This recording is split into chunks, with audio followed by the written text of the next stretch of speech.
go to the clubhouse, or do you play that final ball? At the last moment, as the wind began to roar over the mountaintops and through the trees, I made a run for the truck. But it was too late.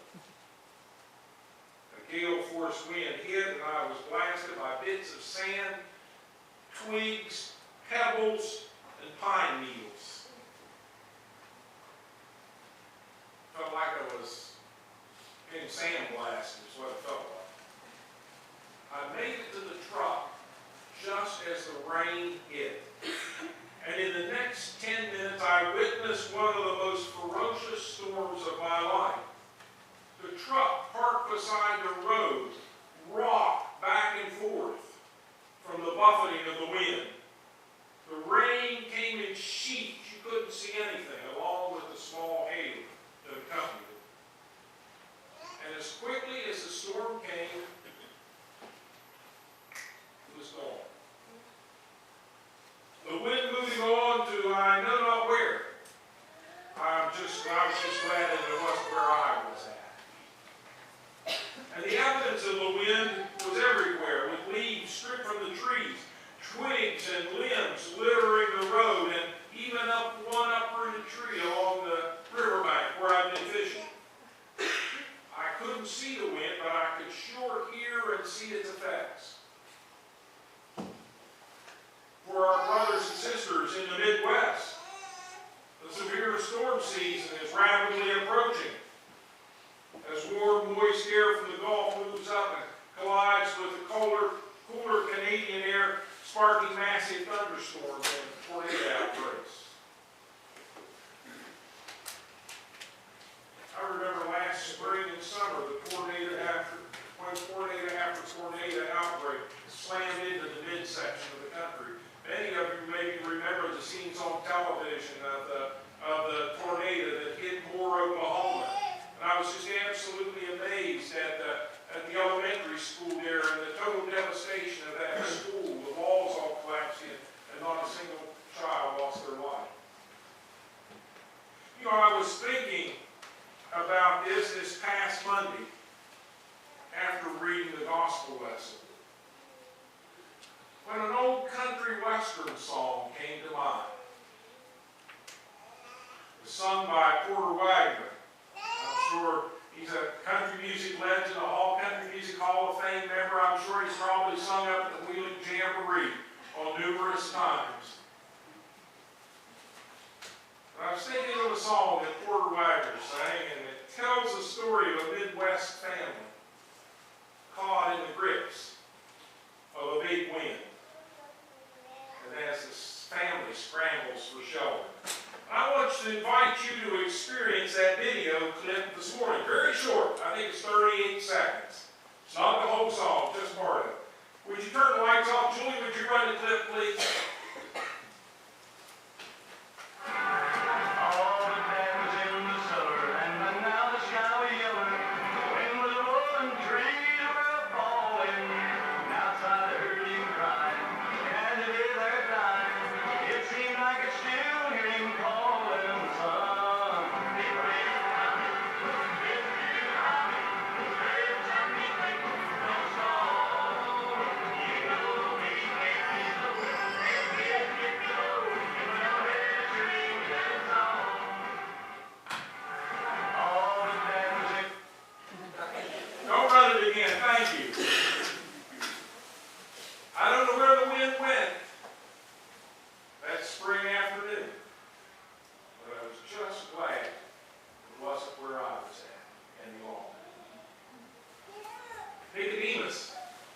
Comes to Jesus by night, perhaps so he won't be seen by his highly critical Pharisee brothers.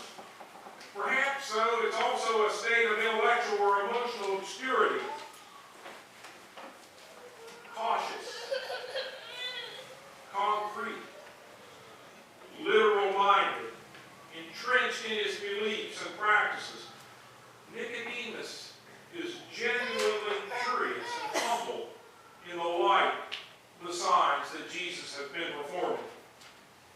In his encounters with people, Jesus finds the weak spot as the point for transformation. Think about the lady at the well.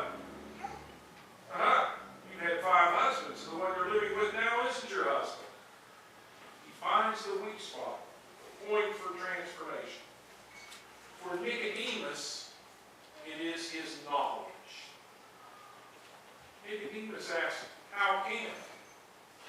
But how can one be born again? How can one re-enter the mother's womb? And Jesus meets his Pharisees' literal-mindedness with a frustratingly wild metaphor. The wind blows where it chooses, Jesus says, and you hear the sound of it, but you do not know where it comes from or where it goes. So it is with everyone born of the Spirit.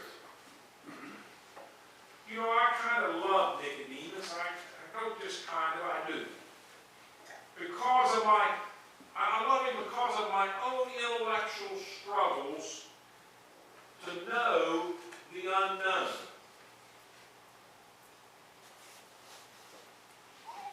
To know the unknown. And those struggles eventually exhausted themselves into a dark love of unknowing. I only know in part. But much is beyond my knowing. Oh, the mystery of it. I love the mystery of God. I don't have to have all the answers. I just love the mysteriousness of God. Folks, I don't know how to explain the spiritual birth or rebirth. I know there are a lot of folks out there who claim to explain it. And some of those folks I know personally. And others I know only through the books they've written on the subject. But you know, the one thing that I've discovered about these folks is that they don't seem to know that they don't know.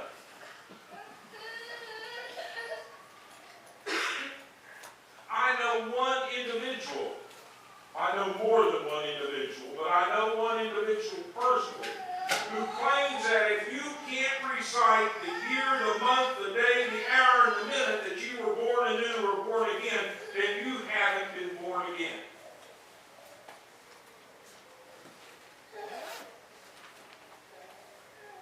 For most of these so-called experts, the common factor is that everyone must come to faith the same way that I did, with a dramatic experience.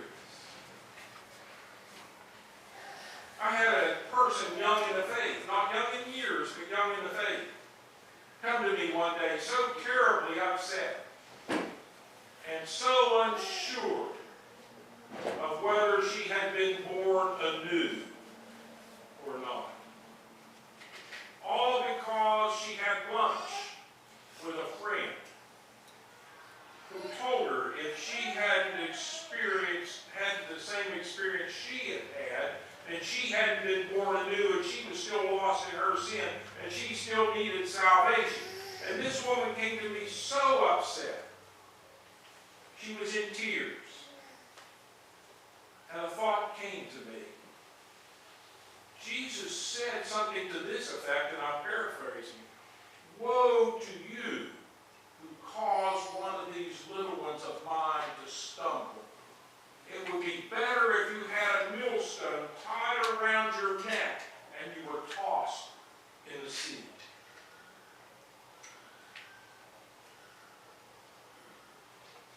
I didn't come to faith that way.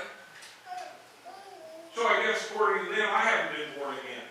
And if you didn't come to faith that way, then you haven't been born again either. But you know what? Not everyone experiences a drop to the knees, enthusiastic experience as they come to faith. The Spirit enables this renewing, born-again experience in a variety of ways. The gospel lesson this morning affirms the unpredictability of the Spirit, which blows wherever it wishes. At one moment, the wind is strong, and the next, it's gentle. One moment, it's a loud roar, and the next next moment it's just a whisper, barely rustling the leaves of the trees. And at other times there isn't even a hint of a breeze. Folks, rather than supporting a demand for a single kind of experience of being born again or born anew, let's celebrate the renewal and love of God and find reassurance that many types of experiences can qualify as being born anew or born again.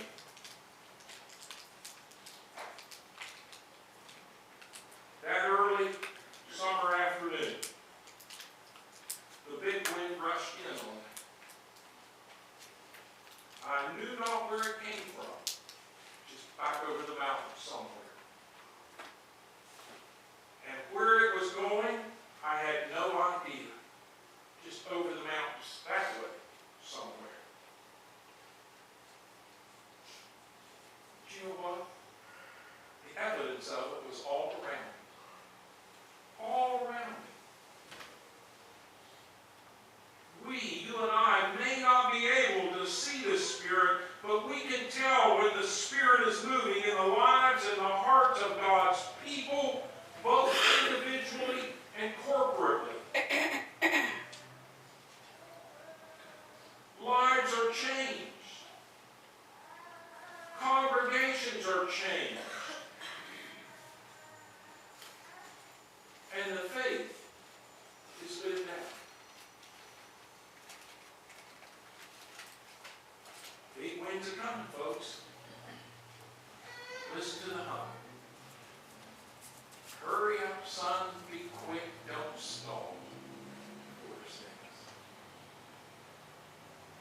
May the wind of the Spirit be as fresh in your lives today